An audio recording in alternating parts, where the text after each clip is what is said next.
Dans cette capsule, nous allons parler de la structure du texte lorsqu'on fait de l'écriture. Alors, la structure du texte, elle comprend des introductions intéressantes et l'ordre logique dans le texte. Lorsqu'on parle des introductions intéressantes, on parle d'une introduction qui va capter tout de suite l'attention de la personne qui lit, qui va contenir du mystère et de l'intrigue, puis qui va contenir beaucoup d'expressions. Juste en lisant les quelques premières lignes, on a vraiment envie de continuer la lecture. Comme exemple, j'ai choisi un texte qui s'appelle « J'apprends à faire du vélo ». Il y a l'exemple A et l'exemple B. Puis on va essayer de choisir laquelle serait la plus captivante ou la meilleure introduction pour commencer un texte qui nous donnerait vraiment envie de lire puis de continuer la lecture. J'apprends à faire du vélo. La A. Je suis montée sur mon vélo pendant que mon père le tenait par le porte-bagages. Quand mon père m'a poussé, j'ai senti que mon vélo était différent. Puis, j'ai commencé à rouler et j'ai compris que mes petites roues avaient disparu. C'était la A. Et l'introduction B. Mon père m'a appris à faire du vélo. Il m'a expliqué tout ce que j'avais besoin de savoir. Des choses amusantes sont arrivées pendant que j'apprenais à faire du vélo. Alors, mon choix serait la A. Puis la raison pourquoi la A semble plus intéressante, c'est qu'elle te captive. Il y a comme de l'expression à la fin. Et j'ai compris que les petites roues avaient disparu. Ça, c'est un moment d'intérêt, puis un moment d'intrigue, puis de mystère. Il y a beaucoup d'expressions, puis ça te donne vraiment envie de continuer la lecture. Alors ça, c'est pour les introductions intéressantes. L'autre partie lorsqu'on fait la structure du texte, c'est l'ordre logique dans ton texte. Quand tu écris une histoire, tu dois toujours avoir un début, un milieu et une fin. C'est un petit peu comme quand on sert un repas. Quand on sert un repas, on commence toujours par une soupe. Une soupe que je voudrais dire, ça serait comme l'entrée du repas. Ensuite, on mangerait le repas. Et la dernière chose, c'est le dessert. Il y a toujours comme une étape logique lorsqu'on fait une écriture, c'est un petit peu comme un repas. Puis c'est un petit peu aussi comme s'habiller le matin.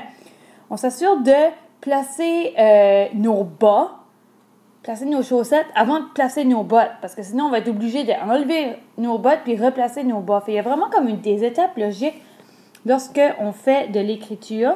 Puis, les étapes logiques, c'est avoir un début, un milieu et une fin.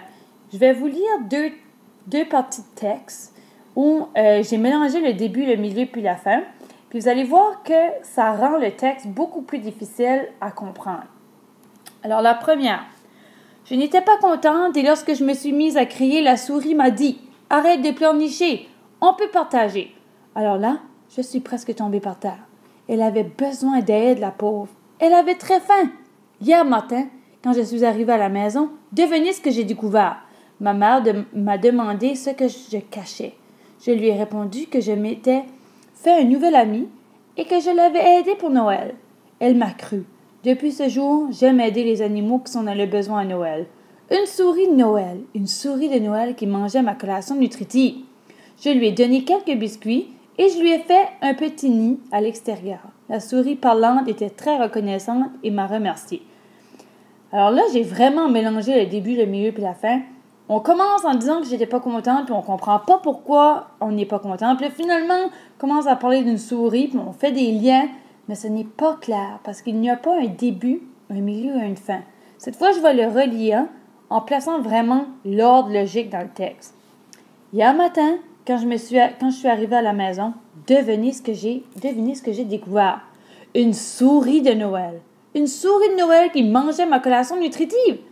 Je n'étais pas contente et lorsque je me suis mise à crier, la souris m'a dit « Arrête de pleurnicher, on peut partager. » Alors là, je suis presque tombée par terre. Elle avait besoin d'aide, la pauvre. Elle avait très faim. Je lui ai donné quelques biscuits et je lui ai fait un petit nid à l'extérieur. La souris parlante était très reconnaissante et elle m'a remerciée. Ma mère m'a demandé ce que je cachais. Je lui ai répondu que je m'étais fait une nouvelle amie et que je l'avais aidée pour Noël. Elle m'a cru. Depuis ce jour, j'aime aider les animaux qui sont dans le besoin à Noël. Alors, au niveau de la structure d'un texte, c'est important d'avoir des introductions intéressantes qui captent l'attention et d'avoir un ordre logique lorsqu'on écrit son texte, un début, un milieu et une fin.